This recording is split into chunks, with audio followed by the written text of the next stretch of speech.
हमारे देश में 100 करोड़ भिखमंगे हैं और जिनको 5 किलो अनाज मुफ्त में दिया जाता है। तो सोचो उन गरीब भिखमंगों की माताओं, बहनों और पत्नियों की हालत क्या होती होगी अगर वही हफ्ता-हफ्ता, 10-10 दिन अगर लाइन में लग कर के 5 किलो अनाज के लिए जीते हो। शायद जानवरों में भी ऐसा कोई नियम नहीं होता। कभी जंगल के राज को महसूस करो और फ़ील करो।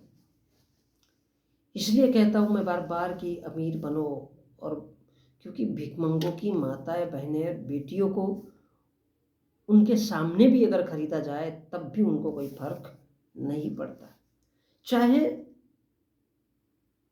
5 किलो अनाज दे कर के उनको खरीदो या फिर उनके साथ और भी कुछ कर लो। क्योंकि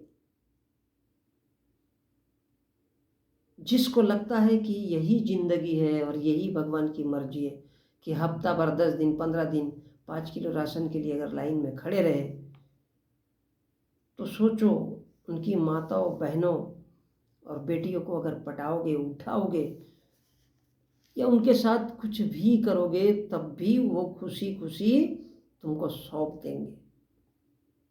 बंधुओं, बड़ी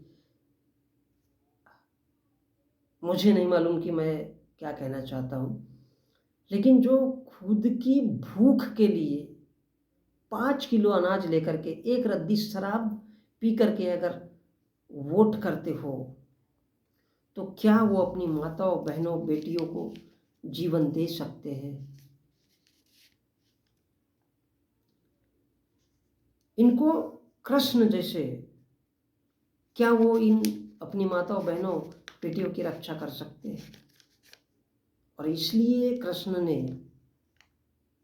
बहुत अच्छा किया था कि 16,000 रानियां रखी थी, इन्हीं गरीब भिखमंगों की थी। पैसा देकर के खरीदो और फिर ऐशी भी करो, क्योंकि भिखारी का कभी परिवार नहीं होता है। वो अपनी माता, बहन, बेटी को भी दान कर देता है 5 किलो राशन के लिए।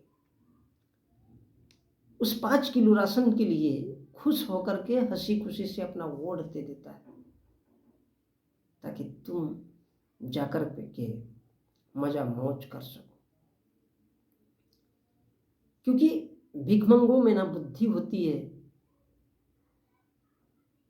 क्योंकि भिखमंगों में ना कभी कोई बुद्धि होती है और ना ही उनको सच अगर कहा जाए तो जीने का अधिकार होना चाहिए।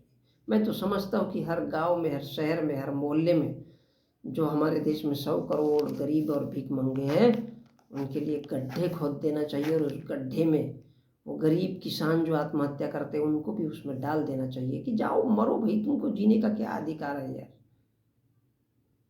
जब अपनी रक्षा नहीं कर सकते, 5 किलो अनाज के लिए तरस तरस के वोट दे करके अपनी माताओं, बहनों, बेटियों को, अपने बच्चों को पढ़ाने लिखाने के लायक नहीं हो, तो तुम्हें जीने का अधिकार किसने दिया?